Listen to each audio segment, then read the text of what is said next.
Welcome to Compas on the Beat. I am Fernando Ramirez. That is Gilbert Manzano. Your favorite compas are back with another jam-packed episode of the Four Compas Show. In this episode, we'll do a quick recap. I don't know if it'll be quick because somebody is very boastful today. Somebody pumping out their chest. Somebody is very excited. And I'll tell you something, man. He's very excited about them Lions, man. After their victory over the Ravens. By the way, shout out to Vic, the producer, for the thumbnail on here. Great job by him. Plus, we will have our week 3 takeaways. And of course, we cannot forget about our usual segments of the football season, Compas Power Rankings, and our picks of the best matchups of the week. Man, it seems like Dan and Daygo is just going to kick our ass all season again like he did last season. He is on fire right now. He will join us a little bit later, but all right, Gilberto, don't you have an engagement question for our viewers and or listeners? First of all, Fernando, a little bit later is not the right way I will phrase it. It's a whole lot later. Dan will join us. And the perk of being on time, I get to talk for a long time. Just don't make me talk Buccaneers, Texans for 40 minutes. What the hell was that last week? It's the Buccaneers. I get you like them, but the Texans are winless and the Bucs are still the Bucs. But at least Monday night, Lions and the Ravens are more entertaining teams to talk about. And I'm okay with not 40 minutes, but like 30, 20 minutes maybe. You know what's crazy? I wish Vic could clip it out. Last week when we were making picks, I heard there's no way CJ Stroud and the Texans go 0-3. Well, they're playing the Jaguars. They suck. And they lost, but yeah. 0-3. I don't care which AFC South team it is. They do not deserve 40 minutes. The Titans, hell no. The Colts, I don't care that they're the Jaguars, no. Indiana Jones. Anybody from the AFC South, get the hell off my channel. My channel. All right, I'll do the engagement question. Who do you have more faith in making the playoffs? The 3-0 Colts or the 0-3 Houston Texans?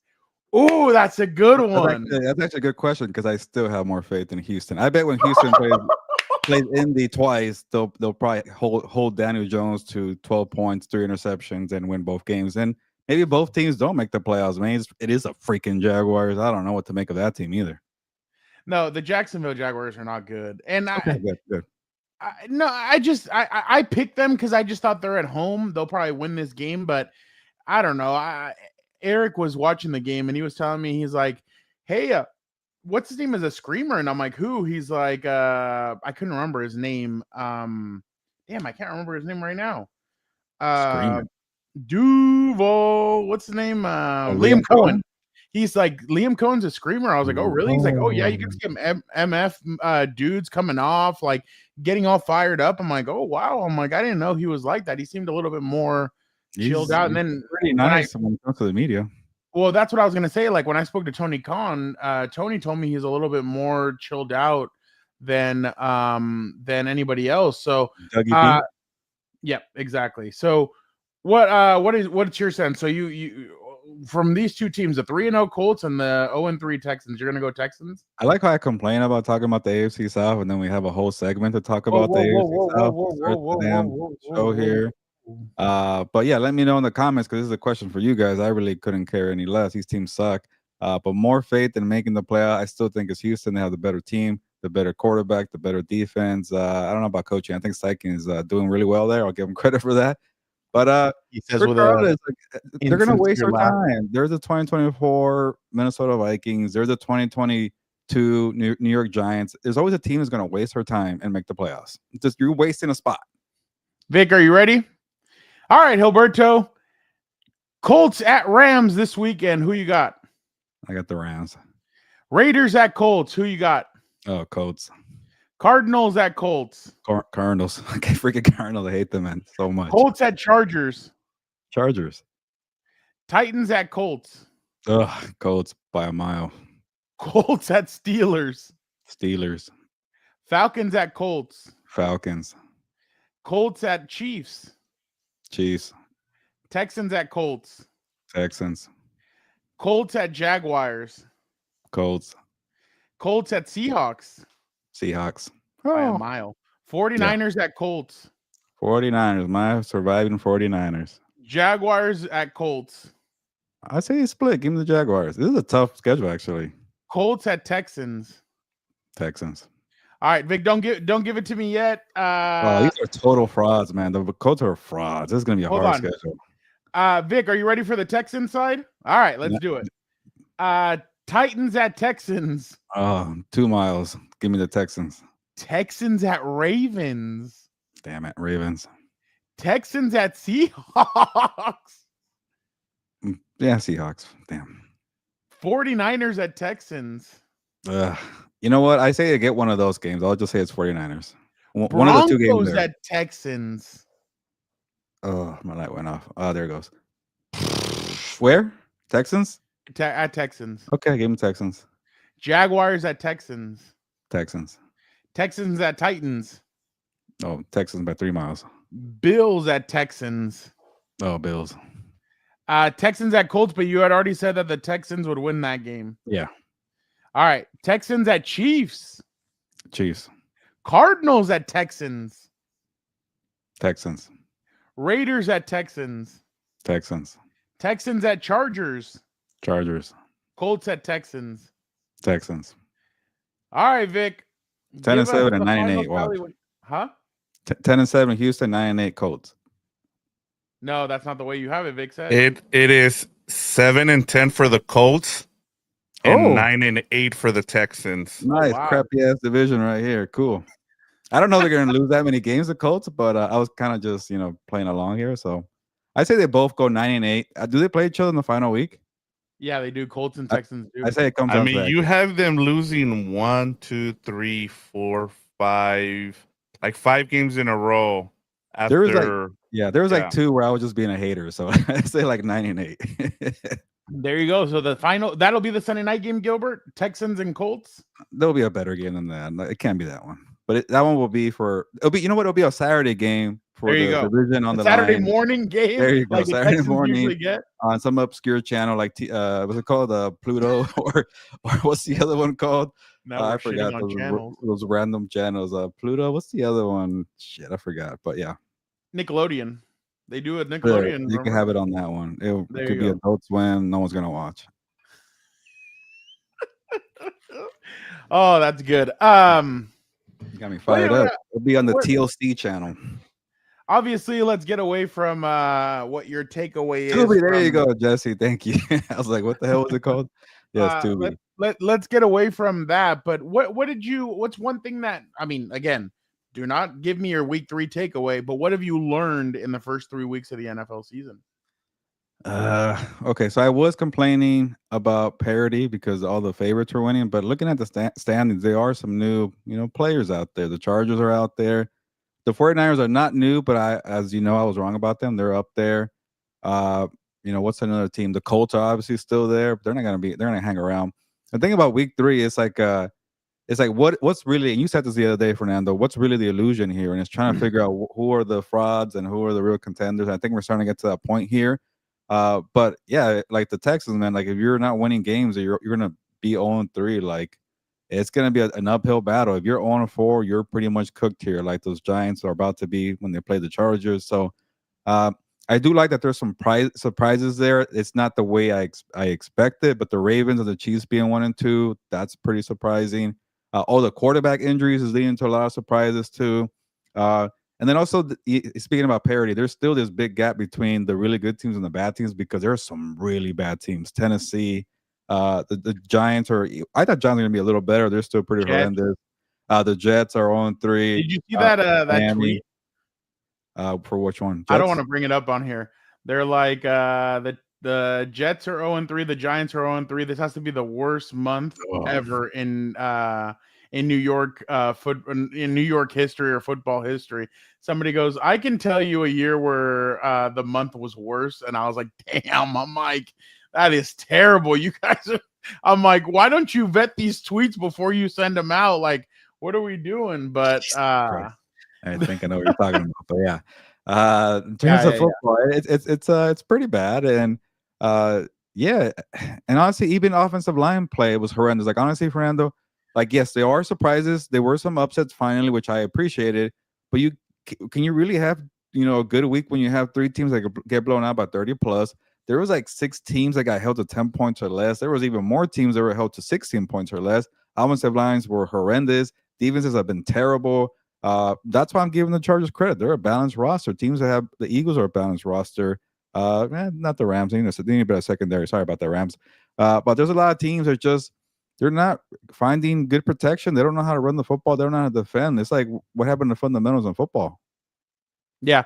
No, I don't know if you remember when Dan met Anthony Lynn a couple of years ago, what he told us at the Super Bowl about what is needed now in today's league and more O-line coaches. Yeah. So more practice time, more time to practice. Like O-line is the toughest position because you can't get on the field to like be physical. You can't do that in practice. You can't do that on the sideline. You can't do that on the practice squad and things like that. For Dan knows what I'm talking about here, but I don't know. To me, I think when the next CBA rolls around and like stop getting rid of practice time just because the league is saying, you know what, we want to add more games. What can we do here? And you just raise your hand, less practice time. It just hurts everybody all around. And I've never understood why they did that. Like, why would you cut I get it, like player safety and all that, but like you have to. That's the thing we've always talked about, Gilbert. It's a two-way street when it comes to player safety because your guys are also getting hurt because of no practice time and all that. So, the who? Oh, the quarterback's getting hurt because of poor protection. That's exactly. An obvious indicator. Herbert was on Cowherd today, and he said that he gets in the pool, he gets in the hot tub, he relaxes his body. He's like, yeah, I took a couple of good licks on Sunday, and he asked him, he's like, how do you get up smiling? He's like, well, what else am I supposed to do? Like, in a sense, like he's like, I have to get up smiling and just keep on going. But I do agree. There are teams that need to get their offensive lines better. Look at CJ Stroud. He's taking a beating too. He's taking a lot of hits. A lot of guys are taking a lot of hits, and you're kind of like, okay, like you need to improve. If not, your teams are only going to get worse. I felt bad for Jake Browning. Like he had no shot in Minnesota with that terrible protection. They were fumbling like every other play in the first half. Yeah. No, I completely agree. All right, let us get hearing my voice everywhere now. What? I'm hearing my voice everywhere. Maybe that's because that's what you want. Yeah. No, well, especially today when I'm right. I'm always right. Oh my God! All right, let us bring in Vic, the producer, and let us talk a little Monday night. Monday night football. Vamos Lions or Leones. Yeah, you should hear what Dante says about the whole Monday. Hey, guys like it though. I think people just smile to smile, and they're just putting his interview just for like a small social media clip. Yeah, Vic, how are you doing?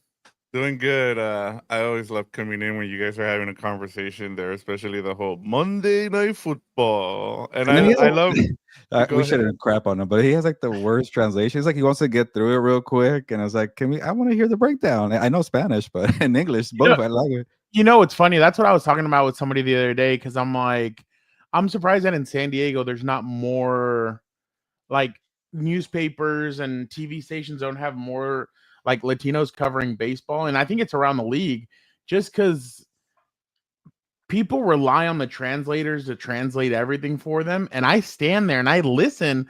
I'm like, that's not what that guy just said. And I've gotten stuff before because I speak Spanish and I can talk to the guys, and like guys on the Padres have given me stuff before where I'm like, oh, okay, cool. And like nobody else has it. I'm like, oh, and I've had a beat reporter one time come up to me. Did he say exactly what the translator said? I'm like, oh yeah, he did. Take Duolingo, mother. I ain't going to give you anything. So that's fair.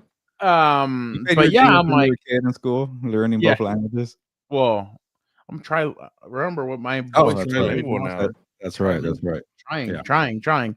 My Mandarin's next. Don't tell Dan. Also, no back on the Sutcliffe guy there because doing that on primetime TV, ESPN television, and translating fully, I get it.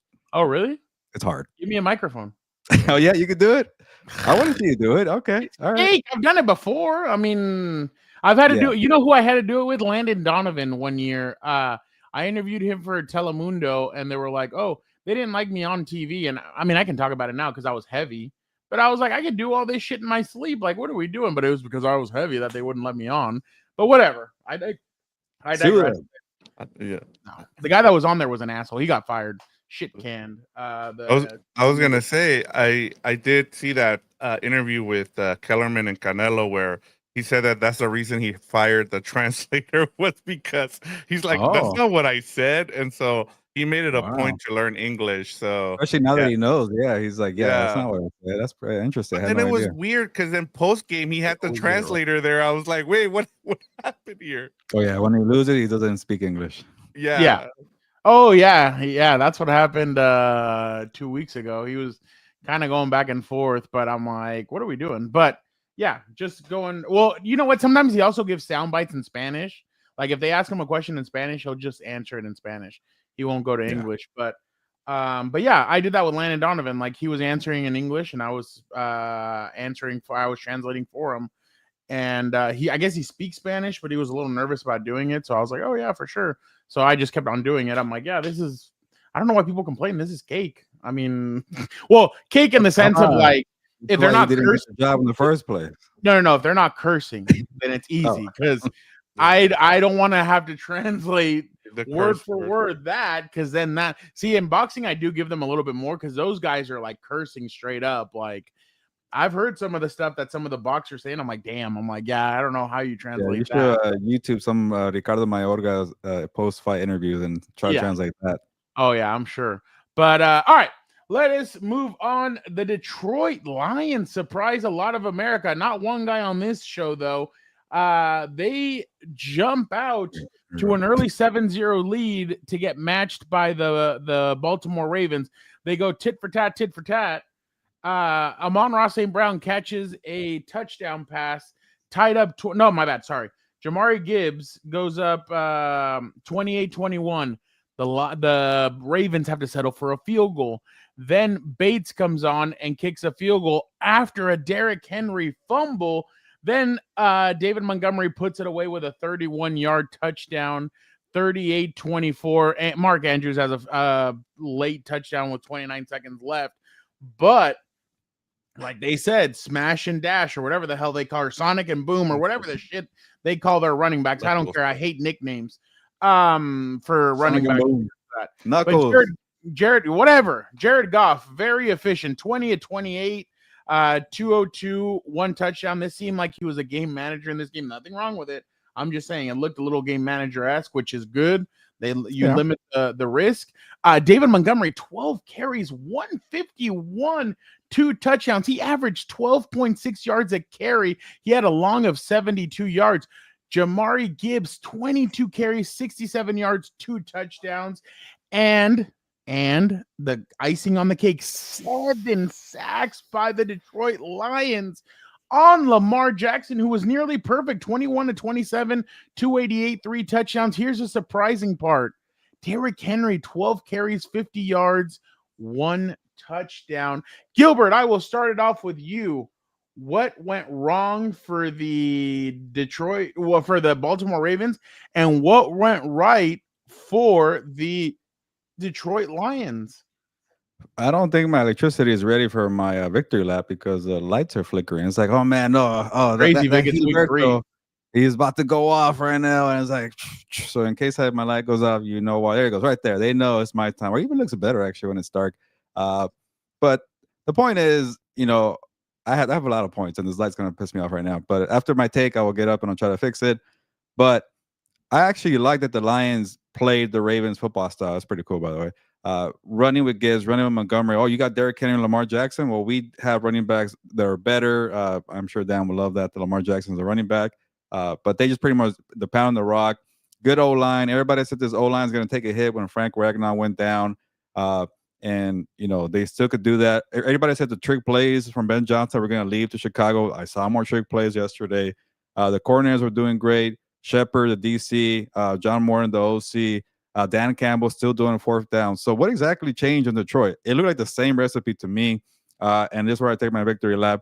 I told everybody that Dan Campbell is that coach. He's the one up running the show. Brad Holmes, the GM's running that show. But hey, but they lost Ben Johnson, the offensive guru, the wonder kid. Oh no, they lost Aaron Glenn and his toughness. Went to New York. No. So, I think it's time that we give Dan Campbell the same luxury we give John Harbaugh. I guess we don't do that to Sean McDermott, but anytime there's a team Thank that you, man. constantly wins, yeah, every time there's a team that constantly wins, the Chiefs, Eagles, Rams, Bills, Ravens, nobody cares when they lose a coordinator. Nobody cares when they lose a player in free agency. Nobody cares if somebody gets hurt. But with the Lions, nobody gave them the benefit of the doubt. Did nobody see what they did from 21 to 24? Did nobody see all the talent on the field that Brad Holmes delivered? He also drafted Tate Ratledge out of Georgia, the second round pick. He drafted Christian Mahogany. How do you say Mahogany? There you go. It's like a color, right? Mahogany. 6th round pick in 2024. He's doing the draft there. He's doing, and then you have the DNA, the coach of the foundation. That's Dan Campbell. So maybe it's the stigma of Dan Campbell being a meathead, and people couldn't just forget about that. But to me, I think that showed a lot. And I get it's only 3 games. I won't take a full victory lap. They need to make the playoffs. They need to win games. But I'm giving Dan Campbell the benefit of the doubt. He has earned that. He's the one running the show. And people forgot that Ben Johnson wanted John Morton too. Sean Payton wanted to keep John Morton too. He was a hot commodity, and Dan Campbell won. I think John Morton told reporters that when Dan Campbell calls and he wants to keep you, it's hard to say no. So to me, that said a lot right there. Vic. I think he's right in taking his victory lap, but I'll switch it over to the Ravens here, and I think my biggest thing from this game, Fernando and Gilbert, was just seeing this team and how much credit we give them. Like, I feel like, for as you just said, Gilbert, it feels like we downplay the Lions coming into the season, and we just assume that the Ravens are going to just pick up where they left off, and they were going to score. They were going to be the same team. And I'm starting to, whoa, we lost Gilbert there, but he's like, I made my point, and now He's out of here after he kept on. I'm not even gonna say. I was gonna say a B word. I stopped myself after he kept on celebrating. Go ahead, Vic. Yeah, but I was gonna say, just in terms of the Ravens, I mean, they still have Lamar Jackson. They have a lot of the same pieces, but I just feel like defensively they don't look the same. I mean, how are you scoring 40 plus points and you're still giving up over 35 a game? We can't take you seriously as a team when you're giving up that many points defensively. And so that was my biggest thing. Like, to Gilbert's point there, he's right about the Lions, but for me, it was more of seeing what the Ravens have kind of turned into. And, I understand that we all just assume that, hey, they're just going to continue to win the AFC North, but just because that division is pretty terrible. But just in terms of like picking them to be an elite team in the AFC, I just don't see enough of that defense. Look, I'm going to be completely honest. I feel like they were missing How about Noy and Matabuki? They were missing Matabuki. They were missing Van Noy.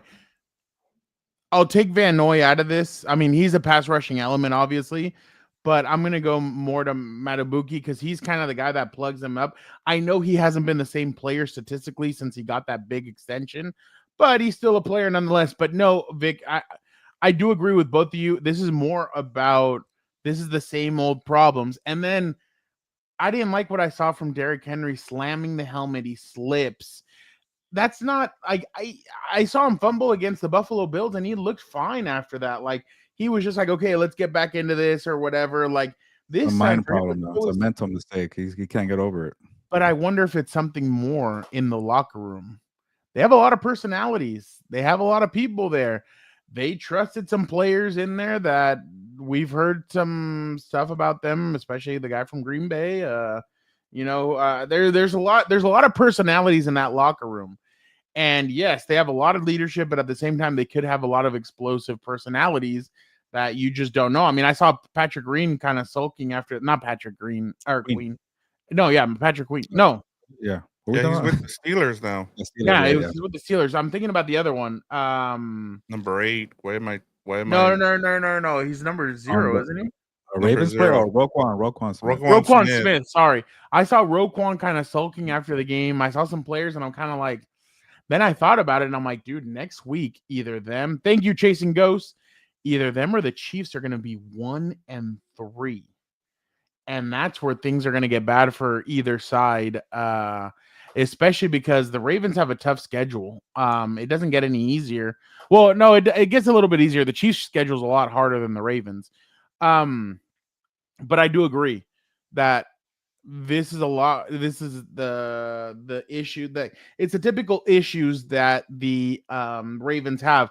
Now, I'll tell you one thing. If I'm the Chargers, if I'm the Bills, right around the trade deadline, I go get edge rushers. I go get pass rushers. I go get players that can come and rush the passer and do to him what the Detroit Lions just did. They sacked him 7 times. Like, they had him in the pocket, and I feel like if you got some edge rushers and guys that could definitely make him and disrupt him, I feel like you could beat that team. So that essentially, I was really impressed with Detroit. I thought the way they ran the football was exactly what they'd been needing. They hadn't done it since last year, so I think that's a good start for them. And again, it's what we've been saying with the Detroit Lions. It's going to be who has the hot hand. Is it Gibbs? Is it Montgomery? And I feel like that's what they need to do. Go with the hot hand. Keep on feeding guys. It seemed like the all the grunt work was Gibbs this game, and Montgomery was all the flashy plays, which is exactly what you need to win football games. But I was just really impressed with Detroit. And then that 4th down call, I know the announcers, like, they were just like, no, I wouldn't do this. And what do they do? Play action, and then he throws it to Amon-Ra St. Brown, and you're just like, wow, what great ball placement by Jared Goff. But it's just funny. Today, nobody's talking about Jared Goff. Everybody's talking about the 2 running backs and the defense and the way they played. That's kind of been Jared's Goff MO. If they play well, he's not talked about. If they play bad, he's the kind of the centerpiece for that. But hats off to Dan Campbell. I still think there's a lot of season left before I can say that the Lions are back and they're going to be fine and they're going to be great. But I did think that yesterday was a step in the right direction, especially after the ass whooping they took at the hands of the Packers. They bounced back with a great performance against the Bears, where they knocked them flat on their ass, and then they upset the Baltimore Ravens. I personally thought, I'm sure Vic thought the same thing too, as well as Dan. I didn't think that the Ravens could match up well against, or the Lions could match up well against the Ravens. I'm not a big fan of their secondary. I mean, Brian Branch is a baller, but other than that, Arnold is okay. They got some other players, but I didn't think they would match up well, and they really did. So my hat's off to the Detroit Lions, and they show that they're not dead yet, that they still have a lot of fight left in them, and I'm ready to see what the Packers and the Lions are going to deliver. Because to be honest, I don't believe in the Bears. I told you guys yesterday, I don't believe that was a turnaround. I don't believe, oh, hey, all of a sudden they're going to be fixed. I just think that's how bad Dallas' secondary is. And when it comes to the Vikings, I think the Vikings are okay, but the quarterback position, you need a quarterback to win football games, and I just don't think they're going to have it, whether it's J.J. McCarthy, whether it's Carson Wentz. So, yeah, I think this is going to be a 2-horse race, and I think it's Lions and Packers. Yeah, I think now that you guys see what I knew all along, by the way, because I was right, the narrative is back on track. It's week 3. It's back on track. Now the Lions are back to being Super Bowl contenders, and I told you guys that they will. And now we can start talking about the things that actually matter here. Now we're here. We're not questioning if John Morton's a screw up. We're not here, saying, oh, he's 55 years old. He can't be the next Ben Johnson. He's too old. He's already had his opportunity. Anyways, I'm gonna keep running with that. But the thing is, yes, the Jared Goff thing does worry me when it comes to the playoffs. He did, like, now that we're all back on track, he did lose to the Commanders. He still has not won the big game. He still hasn't guided the Lions to the Super Bowl. So those are fair. Those are legit. But we can start talking about the Lions now being in the mix. We can still talk about, like I said last week, the Lions match up better with the Eagles because they have a better balanced roster. The Packers do not have a better balanced roster. I do not care that the Packers beat the Lions in week 1. Try doing that to the Eagles. You do not match up well with the Eagles to me. We'll find out more about the Packers later on. Like we said, I think on Monday, Fernando, they need to call up the Saints and ask about Chris Olave and Rashid Shaheed because they have no wide receivers there. The Lions have a ton of weapons. And, one thing about the Lions, too, now that people have given them their credit, do they still play with the same the feistiness, same chip on their shoulder, because I'm on Ross Brown, man, on that hot mic. I don't know if you guys heard him with the scoring a touchdown saying, we still run things here. Like those guys were feeding off of the offseason narrative. Can they still play with that same fire, that same style, saying, you know what, we're going to run it back. We're going to go all the way to the big game, because to them, they probably shouldn't care about what people are saying about the coordinators. They should care about losing to the Commanders and trying to make up for that this year. But I love the fire. I love the depth, the balanced roster. I like going for it on fourth down with Dan Campbell. I like the pass from Jared Goff. There's too much to like here with the Lions. But to me, now that we're back on track, can you finally get it done this year? They still get viewed in the same light as the Bills and the Ravens, right? Teams that are just talented that never get far. Same thing with the 49ers, talented but never get far. Can the Lions finally get over that hump? Who did you say needed to trade for Olave? The Packers. Interesting. I thought you were gonna say they should go get someone like some of their pass rushers from the Saints when you were talking about the Lions. I think they're my biggest concern for them going forward now is stay healthy. One, right? That's the biggest thing. And then that secondary, can that secondary hold up? We saw that secondary kind of get, kind of torched, especially with the tight end. Like my biggest concern too is if you run into a tight end, are you able to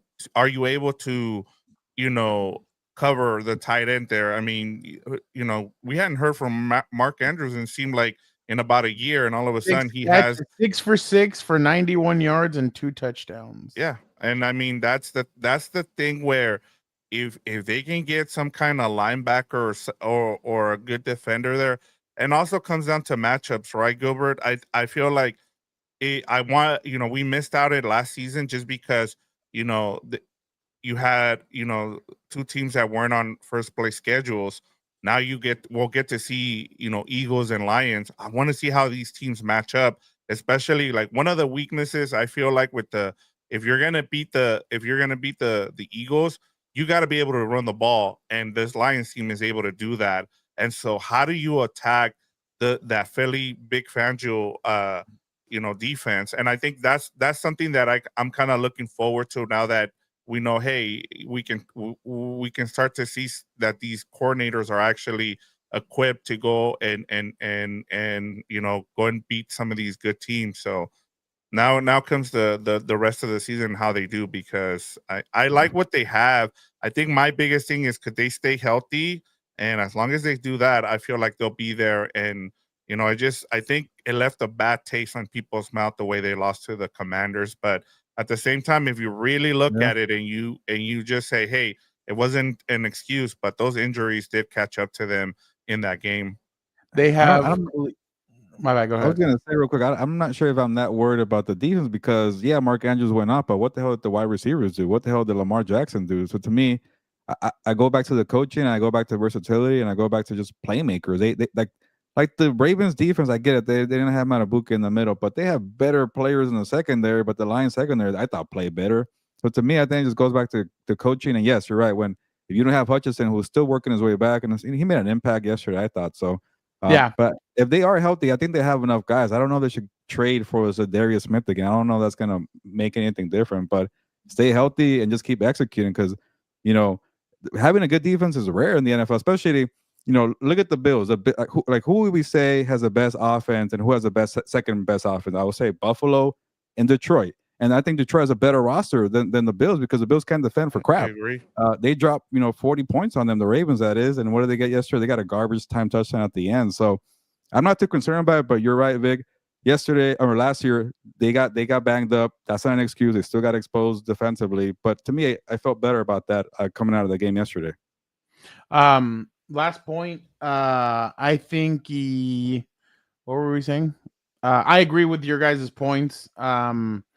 Detroit has to stay healthy. I mean, Hutchinson had a great hit on Derrick Henry, and I think people are going to start using the punch more when it comes to Derrick Henry.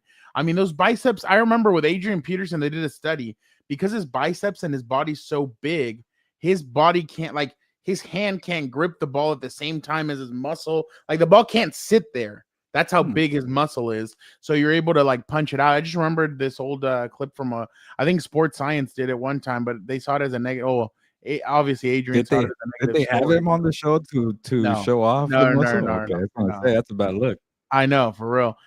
Detroit, they play Cleveland this weekend. The same Cleveland Browns that upset the Green Bay Packers, and they go to Cincinnati, and then they go to the Chiefs.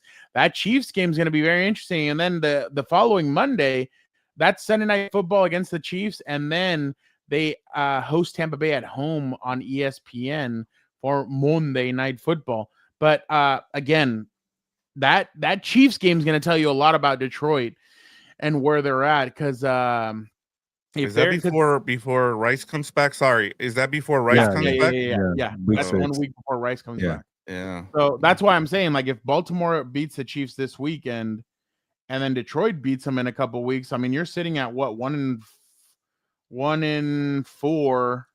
They'll beat the Jaguars and be 2-4. I don't know. That's in Jacksonville. Come on, there's levels to this. The Jaguars are not part of that. I don't know. Hey, I said that on a radio station and somebody got mad at me. So about the Jaguars? No, when I was on a radio station, I can't remember which one in Vegas, and they said, "Well, the Raiders are coming off a big win against the Patriots." I'm like, "There's levels to this. Like you can't tell me Mike Vrabel, who's barely coming in, doing all this, and then now they're gonna play the Chargers. Well, I think Drake May's a hell of a player." I'm like, "Well, yeah, no, he is, but like he's not Justin Herbert."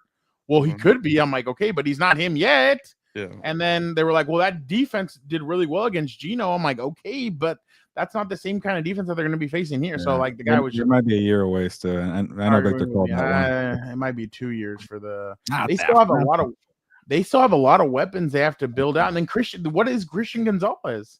He keeps missing games. When's he going to play? He's a hell of a talent. Like, he's a hell of a corner, but he keeps on missing games. You know what's crazy? He might be Jason Verrett 2.0. The Patriots outplayed the Steelers. If you really look at the numbers there, it was just that they turned the ball over 5 times. They don't know how to win that way. That's a young team still trying to find their way. But I was watching that game like, what the hell? Like, you could win this game like whenever you want. Stop freaking turning the ball over. And credit to Aaron Rodgers. He even called it out. He's like, "Look, the only reason we won that game is because of the defense. Like, I didn't do anything." I'm like, "Wow." Yeah, he was not good in the game. He hasn't looked good since that Jets game. All right, let us go now to our week 3 takeaways. Dan will be joining us shortly. Vic, why don't you start us off? Or, well, actually, no, since we're on this, let's just let Gilbert go ahead. Yep, continue on here with the. Continue. You know what? We could skip mine because I actually have a counter to Fernando's, and yes, I was right about the Lions, and I'm glad that we're back on track with the Lions here, but I'm over it. Okay, Vic. All right, Fernando. No, I'll let you go. You want me to go?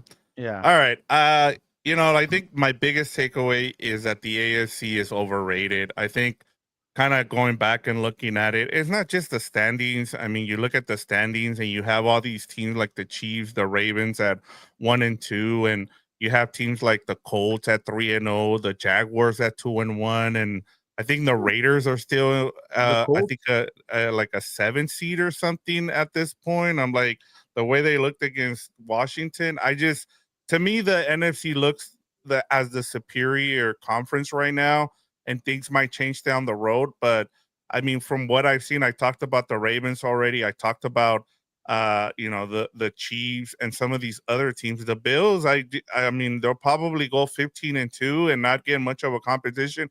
I think we're not going to get answers to these questions until they go up against real legit teams. And one more thing that I would like to ask you guys, just to kind of continue on with the conversation.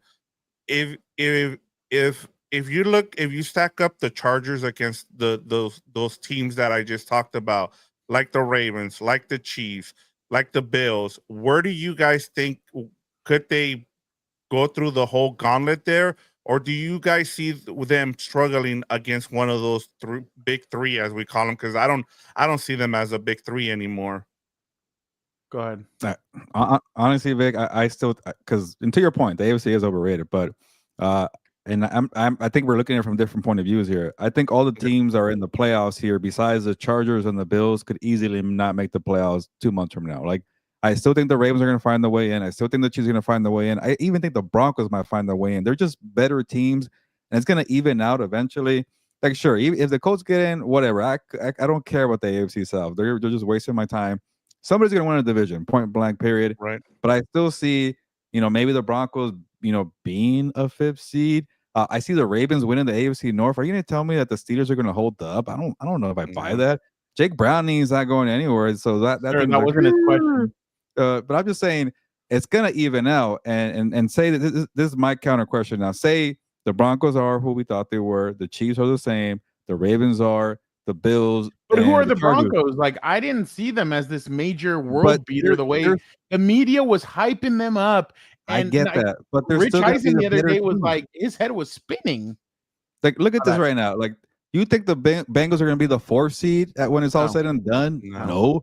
Do you think the Steelers are going to be the 5th seed? There's a chance. Do you think the Jaguars are going to be the 6th seed? No. Like, to me, it's like there's probably 3 fraud teams in the top 7 right now, and Chiefs, Ravens, Broncos are going to find the way in. And to me, after that, what's the question? Is that really an overrated conference? Maybe because the Broncos are not who we thought they or people thought they were, but they're going to find their way in.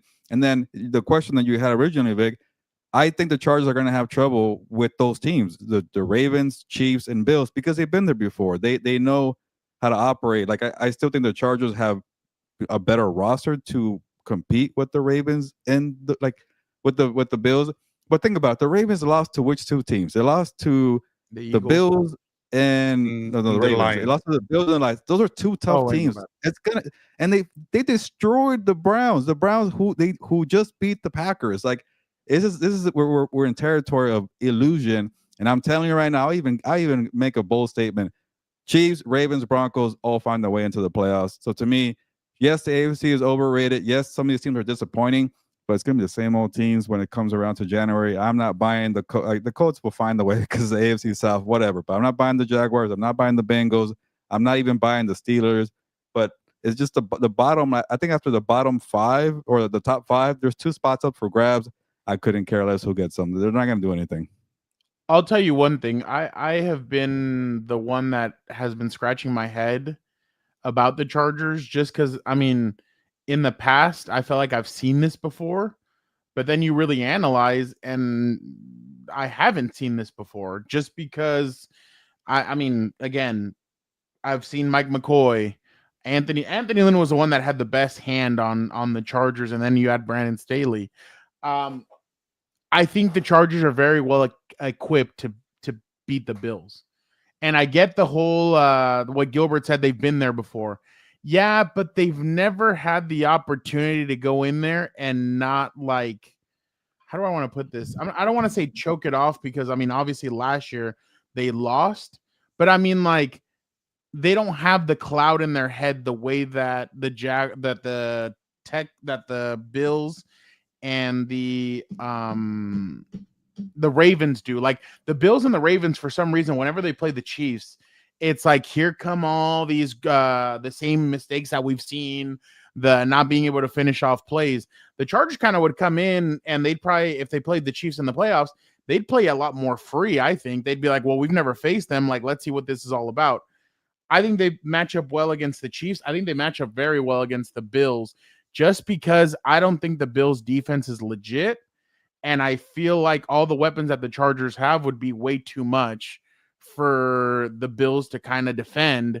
The Ravens are the only team that I kind of feel like would give the Chargers a lot of trouble just because it's brother versus brother. Jim has never beaten his older brother. And that's where I think it would play off. But look, I'll tell you one thing about the Chargers, and I know a lot of people don't know this or have seen this. Their defensive line is legit. And I'm not talking about the edge rushing. The edge rushing, they need a lot of help with. I still feel like that's one of their bigger weaknesses. The offensive line still needs help. I get that. But when it comes to their defensive line, they have 3 guys in there that they rotate, and all 6 of those guys are very good, and they get pressure on the quarterback.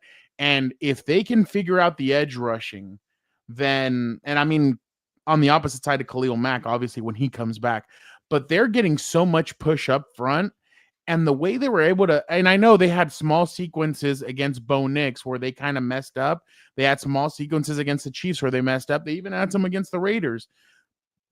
but when the time comes up, they settle down. And that's what's very interesting about Jesse Minter.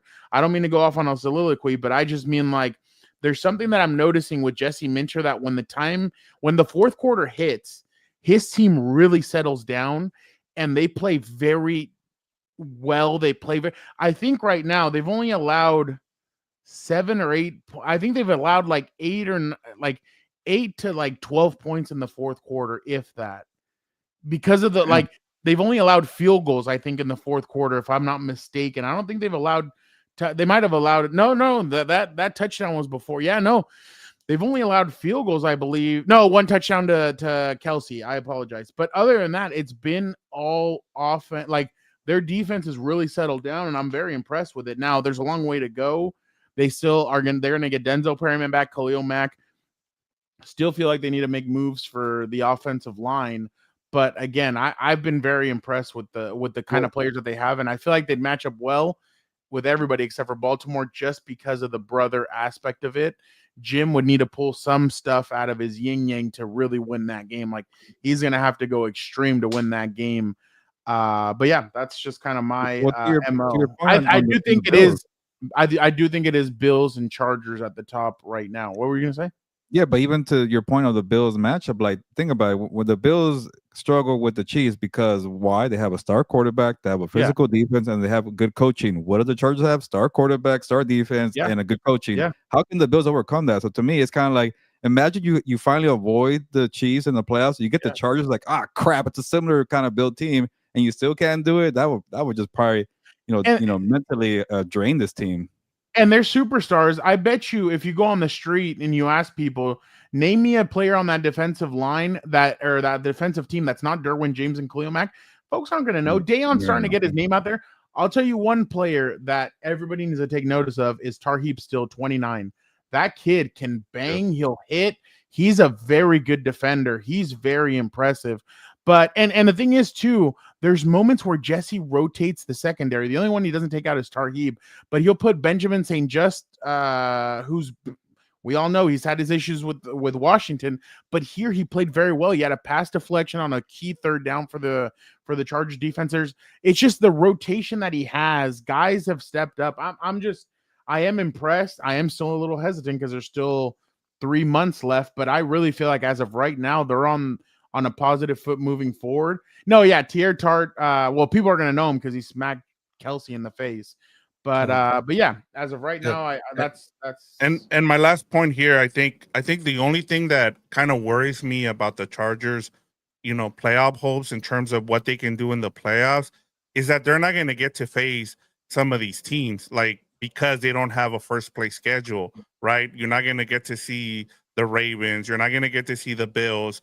But you're going to get to see the Chiefs. And so you got to take care of those teams, especially like that's going to be one game that I'm really looking forward to see where they stack up. I think you mentioned this yesterday where it was like, I don't see them, getting a real test until they see the Eagles. And I'm kind of with you looking at that schedule, Gilbert. Maybe Commanders if they're healthy, but then no Scary Terry, no Jaden Daniels. Like it's kind of a bummer, like it's the way it's shaping up for that matchup. Though I wish they would have been at full strength for Week 5. But I'll say one thing: it's also like for the Bills and the Ravens and them, they're not gonna see them, so they don't know what to expect. That's why last year I had said if the Ravens would face the Chargers again in the playoffs, I thought the Ravens would have blown them out. And one last point in terms of how physical, like you don't know. Like you said, there's levels to this in terms of like if you're not used to that physical, the physical game that the Chargers play, that might be something where that helps them, because if you don't have to see it till you get to the playoffs, that is something where you have an advantage. Yeah. Binky, you're asking if the Steelers game will get flexed out. I'd be very surprised. I think they want to see the Chargers as much as they can on prime time because of Jim Harbaugh. It'll be Jim Harbaugh, Mike Tomlin. They have a great record at that point. You're not flexing an LA team. Yeah, exactly. All right, I will go quickly. I think it's a mistake to start Jackson Dart this weekend against the Chargers. I think they'll be fine after that. But like I said yesterday, I think they should have waited for the Saints game to start him. You're welcome, Binky. But it's just because of the sense of I understand the Chargers have the unknown. They don't know what to expect when it comes to him at quarterback. But at the same time, Jesse Minter is going to scheme up some stuff to confuse this kid. What if the kid ends up throwing 3 picks in the first half of the game and you're kind of like left with, oh crap, the kid's a little bit distraught or whatever. And again, who knows what's going to happen? I mean, they lost their running back as well. Andrew Thomas didn't make it through the Chiefs game, so that's going to be interesting to see. No left tackle, so Xavier, that's cool. That'll be awesome. So I just think it's a mistake playing him against the Chargers. I guess getting your feet wet against one of the better defenses should be interesting. It'll show what the kid has, but at the same time, I'm just a little nervous that the kid is gonna be in for a rough weekend. Their offensive line's not very good. I'm sure Derwin's gonna be blitzed. I'm sure Dayon's gonna shoot right through. So that's kind of where I am in when it comes to that, just because Angel, he will be here momentarily. Right. But I definitely think that it's kind of a mistake just from that aspect, is that it's a rookie. Like it's kind of like the remember Bill Belichick against rookie quarterbacks? I think he only had like one loss. Sam Darnold saying I see ghosts, talking about chasing ghosts. Exactly. Yeah, exactly. And be freshman at college now. Jesus. So yeah, that's just my kind of that's my 2 cents. I think it's kind of, and what, you know what? Hold on. Let me put this one too. I do think it's a mistake letting them know so far ahead in advance. They should have waited till Friday afternoon or Sunday night to take them by surprise. My bad. That's where I'm kind of going with this. Showing your hand before time is the mistake, because now Jesse Minter today, I bet you got into the office and he started going through all of his tape from preseason. I'm sure they went through his Ole Miss tape, and guess who they get to ask about Jackson Dart? One Trey Harris, who played with Jackson Dart at Ole Miss. So there's preparation now. You have now 6 days or 5 days to prepare for Jackson Dart. If it was throwing him out there the night before, like not the night before, you're telling him, hey, you're going to be the starter. But then the night before you announce it to the NFL, or the day of you announce it to the NFL, you take him by surprise. This way, you've completely killed the element of surprise. And now the Chargers are going to be waiting for him like hungry lions waiting to feast on a rookie quarterback. I can't wait to hear what Gilberto says, but all right, go ahead. Well, on the last one, I'm an Angel. Like it would have leaked anyway. It's like you have reporters out there who's taking the snaps here. Obviously, you can hide them when the reporters leave, but the agent's gonna talk. Somebody's gonna talk. They're gonna try to hype up the kid and say, "Oh," and they want to get the fan base excited. It's gonna leak. I don't think that game would have worked there, especially in today's world of sources and getting things out there. Luka Doncic was traded, and nobody even had a whiff that was happening, and that's in the LA media market. Yeah, I guess that's fair. And also, let me know if my Wi-Fi stinks, because I'm pretty delayed here sometimes. No, you're good. But I'm not gonna shit on your take, Fernando. But I just started looking at it from a different point of view here. Where I'm like, you can't keep just sending Russell Wilson out there. And put it this way, because Brian Dable saw Russell Wilson, get 450 passing yards on the Cowboys. He said, "I don't give a crap. The Cowboys stink. I saw what you did to the Commanders and to the Chiefs here, and you're terrible, Russell Wilson. I would not fall for the illusion of you dropping 450 passing yards to the Cowboys, because my guy Jackson Dart, he probably would have had 500 yards passing on the Cowboys defense." So to me, I think Dart is just the better option. He's not thinking about it from a Jesse Minter standpoint, a Chargers defense. If Dart throws 3 interceptions against the Chargers, guess what? Russell Wilson's going to have 5 interceptions against the Chargers. So to me, it's just the way it is. Like he's a better option, better player. I get we can't put too much stock into the preseason, but how about this just a jolt of giving a new quarterback, a new excitement there to say, okay, what can the kid do? And honestly, if he sucks, if he stinks, chalk it up to facing a good defense. All right, Dart, what can you do, man? You're mentally prepared now. You've been through the ringer. You've been beat up, but it gets easier from here. You get to play the Saints next week. Yeah, you're fine. Let's not coddle you. Let's not be a soft team here. So to me, from that standpoint, you couldn't put Russell Wilson out there anymore. He was so bad in the red zone drill against the Chiefs. I even saw rap sheet who usually tries to stay away from opinions in his text, or sorry, his tweets. He said something about like, oh, when he had that throwaway on 4th down, that pretty much sealed it for Jackson Dart. That told me that he was talking to people in New York and saying that was a weak move. We hated that he did that. He's not a competitor. We're done with Russell Wilson. So to me, it's just you couldn't put him out there. Like you're playing for your job. You're about to be 0-4 most likely. So do you want to go down swinging with Russell Wilson or Jackson Dart? So to me, I get it. Week 5, New Orleans, the perfect date for a rookie, but you just couldn't wait anymore. That's how bad Russell Wilson was. Is the game against the Saints in New Orleans? In New Orleans. Yeah, I think this is why I kind of see where they're coming from. Like, do it at home. You know, give the fans something here. And I get it. They're going up against a Jesse Minter. Like I said, man, you're throwing him to the wolves. But at the same time, like Gilbert just said too, like we got to stop coddling a lot of these quarterbacks, man. Like, you know, how are we gonna know if these players are any good? Like, if you don't, you know, you've had a couple weeks here to kind of give him some time. Now go ahead and put them, you know, let them test him out and see if he's any good, and then go from there. But imagine, Vic, if they have Russell Wilson out there in front of the Giants fans and like they're gonna boo like crazy. Like, yeah, you can't do that to the fans who are paying this money here. Yeah. One person that does not suck. That is the energy of the show. That he was the one that told us a year ago, watch out for Dan Campbell and them Lions. A guy that has a lot of hope for his team this year.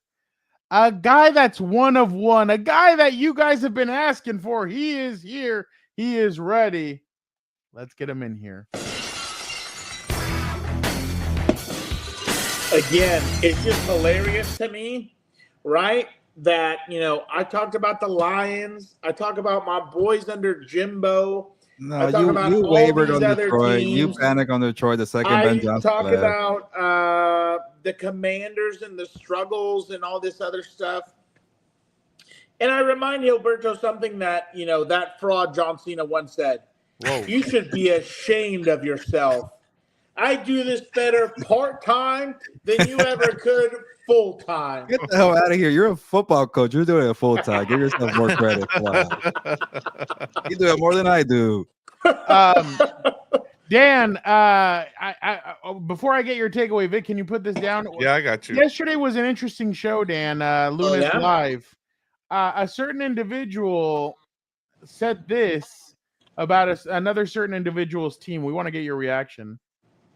And Jesse Minter ran circles against Sean Payne all over again.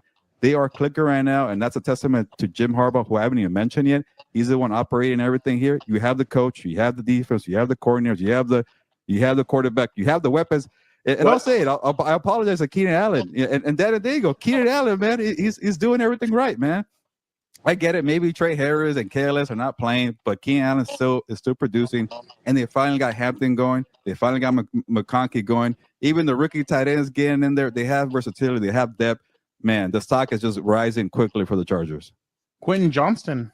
Oh, sorry. Quentin Johnston. I apologize. That guy's open all the time and catching the damn football. Everything is going right. I forgot. And I owe that man an apology. I pretty much wrote him off. Q, come back on the show. Tell me I was wrong. Tell everybody that they were wrong. I don't care. Get on the show. Real quick, Dan, before you go, this was also on SI this morning. There's more. The Chargers appear to be legitimate Super Bowl contenders with a quarterback playing like an MVP, writes at G Manzano in this week's winners and losers. Dan, did his computer explode? Oh. Did you explode? Is there not one more video? Oh. You know, it's just funny to me. Again, I wake up every morning and I have piss excellence, and people call me crazy. The crazy bastard calls you crazy. That's your reaction? No, you curse my team. No, no. But that's the other part. Don't talk about him now. Your ticket has been thrown off the train. I don't even want you on the bus, big dog. Don't talk about my team. You're going to curse them. Okay? Don't do that. But one more. Maybe Jimbo is above your curse. Hold on. To wife after. I love Justin Herbert. If he asked me to wife after he took a dookie, I would. I'm glad you finally realized that, Gilberto, how good he is, that you would wipe his ass. I'm glad. Hey, I'm glad. Hey, Dad, gladly. But if it's the playoffs rolls around and he's throwing 4 picks, I'm not wiping shit. Sorry. And then you wonder why we can't get him on the show because you slander him like that. I'm sure he sees that, so thank you. If he's winning games in the playoffs, we're the white. That's my biggest takeaway. Stop talking about my team, Gilberto. Why don't you write a story like Eric? I don't know if you know this about our friend, Sir Eric D. Williams. He had a rough weekend. He was already furiously typing away after the Raiders had their debacle against who cares that they played against irrelevant Marcus Mariota. Oh, even worse, the throwing Samoan. Yeah, even worse. He was already typing. That's too. You can hear the click clack. And all it says at the title of his article, why the Raiders are failing Pete Carroll. That was a tough game. And then that was already a tough game for him to watch. Then he goes to the 1 o'clock. He says, my boy Sean, because I'm a McVay sexual, he won't fail me. He's the greatest mind ever. He won a Super Bowl before he turned 30 or whatever. He's so smart. He can do it. And then what happened? Yeah, you're supposed to crap on me, not on Eric. Come on, poor guy. Excuse me, sir. I think it's my time. Okay. Then he starts to type, why the Rams are failing Sean McVay. It was a tough weekend. Okay, sarcasm. The bigger question is what's going on in your national writer group chat now that the Chiefs look like ass. I had a fantastic week. I was, winning everything I felt like this week. So I don't think so. Let's look at the records. No, the Lions won. That's all I cared about. I was so mad about fantasy leagues I won. I won Survivor Pool. I won a bunch of bets this week. I'm doing well. You know what's the problem? I bought too much into my own hype of the Gilberto curse. I said Gilberto's picking them. Oh, they're poor bastards. They're fucked. But that's why you're not scared today. Because when I wrote about the Chargers, they beat the Broncos. Maybe this curse is nothing. No, Jimbo's going to rise above it because he attacks every day with an enthusiasm unbeknownst to mankind. Hey, I think we're making some good ground here. Me and Dan are on the same page. No more guys. Man. Dan, real quick, Vic, can you take this off real quick? Drew Brees made his debut on First Take, and this is what he had to say about the Philadelphia Eagles. The Santa Fe Christian offensive coordinator. Games. I can't stand to watch that offense.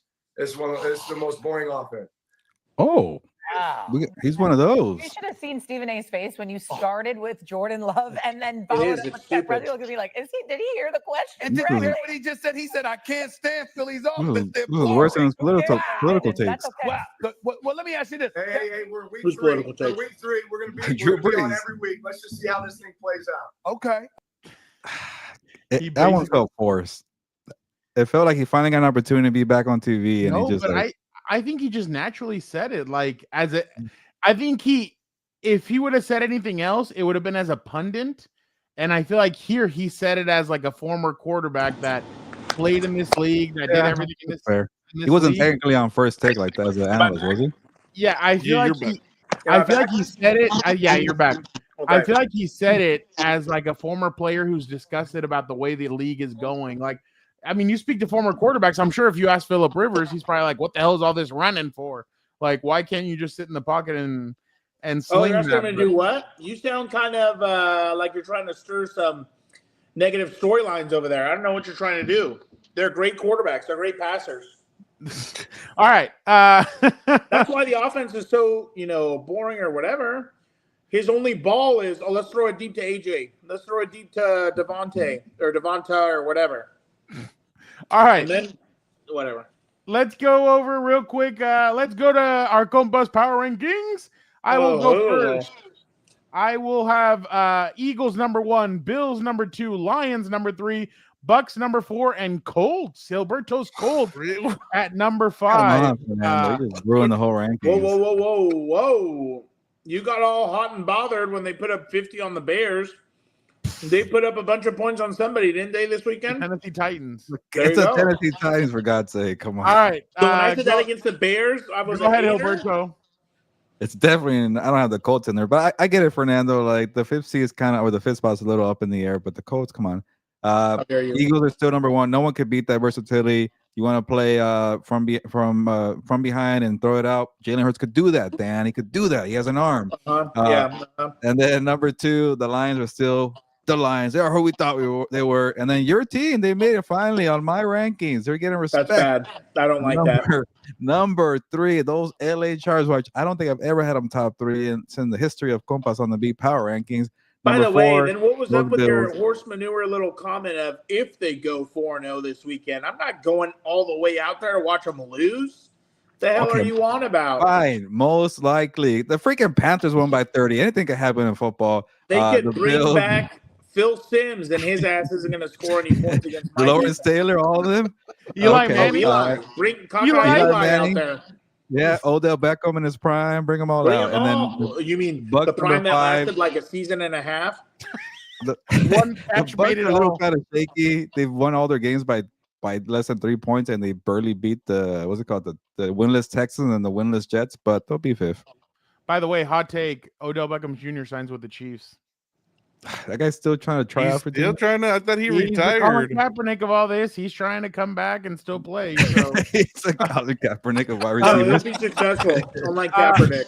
Vic, go ahead.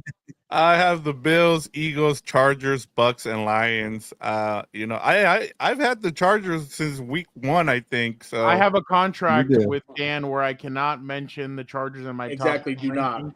Do not. I will not. But Jim Harbaugh is curse proof.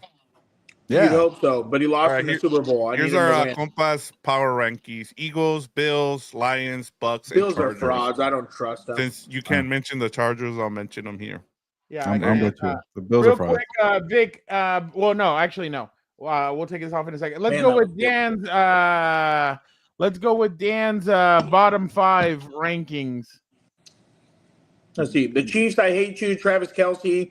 Stop trying to, stop trying to square up on Big Red. Andy Reid. I don't know what his deal is. I don't know if they're giving him a lot of estrogen through the vegan food and he's so emotional or what, but dude needs to calm down. I don't know what his deal is. He's over here, trying to talk to one of the greatest ever when, Gilberto, I don't care what your stupid rankings in can you take this top off whatever say. He's not even a top 5 tight end. I could find 5 better tight ends. I bet you. Wow. Russell Weirdo, you're garbage. That's what I'm talking about. I wish you would have benched him. First off, I don't know why Andy Reid is trying to push him. That's kind of weird to me. I wouldn't push a player, but that's just me. I know they're grown men and everything else. But... Yeah, he's tired of all the pushing. I was going to say something else. You know what's funny? Remember, after I saw that, I said trade him to the Jets.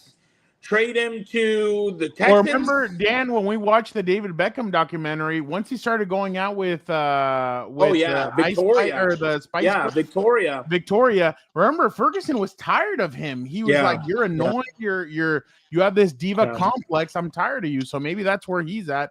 Dan, I would trade him. Interrupting you. You go ahead with the rest. I would trade him to whatever 0-3 team I can find. What's number 3, Dan? Tennessee. What's number 3? Russell Weirdo. Just garbage. Couldn't do anything against the Chiefs Sunday night. Absolute shame. I'm tired of watching you. Just retire. Go be a weirdo with Sierra. And I thought it was funny the tweet you sent about God's plan and all this. He's with like a Make-A-Wish kid. Like you're like, oh hey Dayball, you're a scumbag. Like look what I do for the community. Like we get it. Okay. Broncos media, you guys actually thought Gilberto included these guys were going to be something. Like it's funny. I said I know Gilberto and his national media, because little. No, you almost lost to that team, by the way. You almost lost. Whoa! What do you say? Almost lost, Dan. Tell him what almost means. Almost only counts in horseshoes and hand grenades. Are you drunk or stupid? Bring you down a notch for all this charges. Who was drunk yesterday, Dan? Oh, so your hungover is the problem. My God. Broncos media, you really thought you were going to – by the way, if we want to talk about debacles on Sunday, Matt LaFleur and his beloved Green Bay Packers, I don't know where the cheese-eating bastard is, but I know where he better be in 7 minutes or 6 minutes. Not even on here. What? He's not even on here. That's how much I know. mad about the loss. It was a rough weekend for him.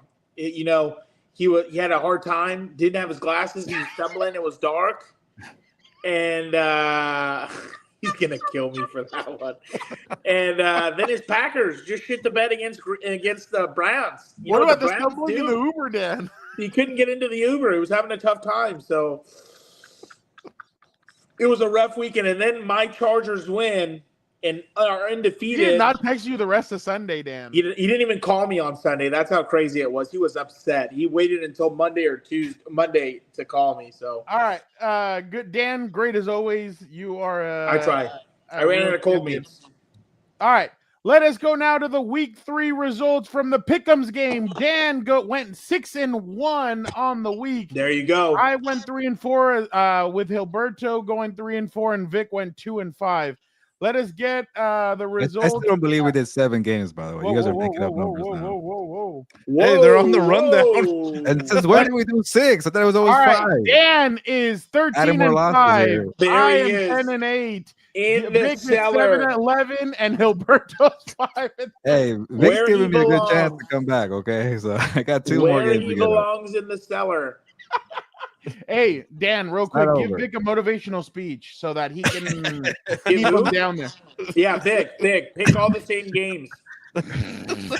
I'll follow you. He'll All right. class. Vic, Let us pick the games of Pop the only one that, out. for people wondering, what's the only game that Dan got wrong was the Ravens game. Lions. My And the Lions. Lions. Non-believer. Let Non-believer. us go now. That's a- Thursday night, Seahawks at Cardinals. I will go with the Seahawks. Dan. I don't trust either team right now. Cardinals lost on Sunday. I think Seahawks. Marvin are still- Harrison Jr. kept dropping passes, Dan. Yeah, I think I'll take Sam Darnold. I'll take Sam Darnold too. Oh, I'll take Gilbert, we don't even need to go with you. You're going Cardinals. I'm No, sure. no, go with Victor. I want to hear his answer first. So. Okay. No, Vic. no. Go with Gilberto. No, I want to hear Vic. Here, I'll because go. His pick is going to decide my pick. I'm gonna go with the Cardinals at home on a short Okay, week.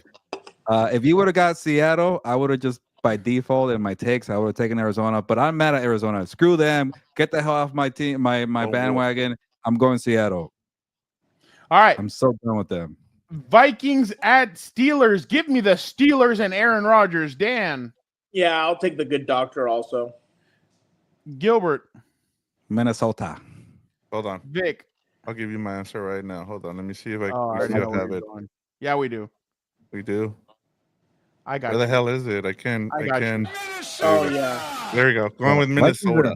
Vikings are on my good side. They beat down those fraud Bengals, so I like it. Yeah, and All this right. one is in Europe, right? This game's in Europe. Yes. Ireland, I think. Yeah. Yeah. Oh, I forgot Hey, about what, that. what was your pick, Fernando? You said I went Steelers. Steelers.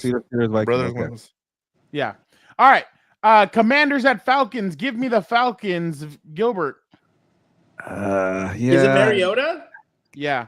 Is Jaden Oh, Daniels on vacation? No, they haven't haven't, said- they haven't though. said it yet. They haven't said it. But But- no Terry McLaurin, Dan. Yeah, give me Atlanta. I think they'll bounce back. Dan. Did he get stuck? Or- No, this is just terrible. Atlanta. I don't trust. I'll go with the Commanders. I don't trust Penix or Penis, depending on who you ask. Vic. Give me the Commanders. All right. We'll say Raiders. Bears Oh. at Raiders. I wanted to just on purpose. This was put on purpose. Here. What shitty quarterback am I going to trust to score points here? Exactly. I will go with Chicago. Dan. Really? I'm Are going to you give. kidding? The Commanders just dropped whatever. On Dallas. Yeah, but it's not like the Bears are that much better. The Raiders just got freaking 40 hung on Yeah, them. Make but- it big. The Bears, they got scored on a lot by I forgot who. Oh, the Detroit Lions? You can't tell me that that Geno Smith is. Well, All right, I Gilbert, trust, go ahead. Make a pick, I'll- dude. No, I'll go. Gilbert, go ahead. I'll give Eric D some love. Give me Pete Carroll and the Raiders. Okay. Give me the Bears. I don't trust the Raiders Yeah, anymore. give me the Bears too. I'm a lone wolf. All right, Dan. This is the Dan and Daygo Bowl. Grand Slam, Dan. Good job. Your Padres are up 4-0. No one cares. They, They're popping Lam bottles as they Diego. clinch the playoff spot. What a soft Lam score. Diego. Dan, Good work. Ravens at Chiefs. Dan's going to go for a Give tie. me the Dan, running backs. They better not fail me again. I will go with the Ravens as well. Gilbert. Ooh, this Give is, me KC. okay, Which, give me by the the Ravens. way, I don't know if anyone's keeping track, That was another blown lead by Harbaugh in the fourth. So 18 now. Stat guy. You're a stat guy. Eagles at Buccaneers. Oh shit! I'm gonna go Bucks. They brought that big ass 400-pound dude back on the Bucks. They might play him this weekend for that damn tush push. I bet you they. I didn't even think about that. Yeah. They put his big ass in there. Gilbert, go ahead. Give me Philly. Vic. Eagles. Dan. You're a lone wolf on this one, big dog. I'll take the Eagles. Oh shit! Mike Evans is out. Yep, and they got a bunch of injuries on that front line. You know what's funny? I make these picks, Gilberto. I make these picks off the firing from the hip, and you have all week to study this shit, and I still went 6-1. Same. All right. We appreciate everybody for jumping on another episode of the Four Compas Show. Guys, we have a very special guest joining us tomorrow, so make sure you guys. What would you say, Gilbert? We're going to release it around 5 o'clock? Yeah, I think we could do it tomorrow. That'd be perfect. Check it out. We will release it at 5 o'clock. We have we'll give you guys a hint, a new Chargers player who will be jumping on the show with us, so make sure you guys tune in at 5 o'clock. Gilbert and I will be talking to him tomorrow, so we will get on that. Again, thank you guys so much. Tomorrow, House of Horns. Tomorrow, What's Up, Bolts? And tomorrow at 5 o'clock, an episode is dropping with a player from the Chargers. So make sure you guys tune in. Again, thank you guys so much. This weekend, Dan and I will be in New York for this game, Chargers and Giants. So make sure you guys tune in. And yeah, a lot of good stuff coming up this weekend. Dan, who you got? Colts at Rams. Who you got on that one? At Rams? Yeah. Oh, if they can't beat the Colts, the Rams should shut it down. I'll take the Rams. All right. Appreciate you guys so much. Have a good rest of your guys' week. Have a great weekend. And Gilbert, why don't you get us out of here? Yeah, and don't forget to check out our betting videos. We told you guys last week the Lions are going to win, the Chargers are going to cover and win, and everything happened. So we know everything on this program here. And yeah, everything Fernando said, check it out. But it's time to get going. Also, do me a favor, people. If suddenly there's 7 games that we pick next week, let me know because we had 6 today. But it's time to get going. Y nos vamos. Pues.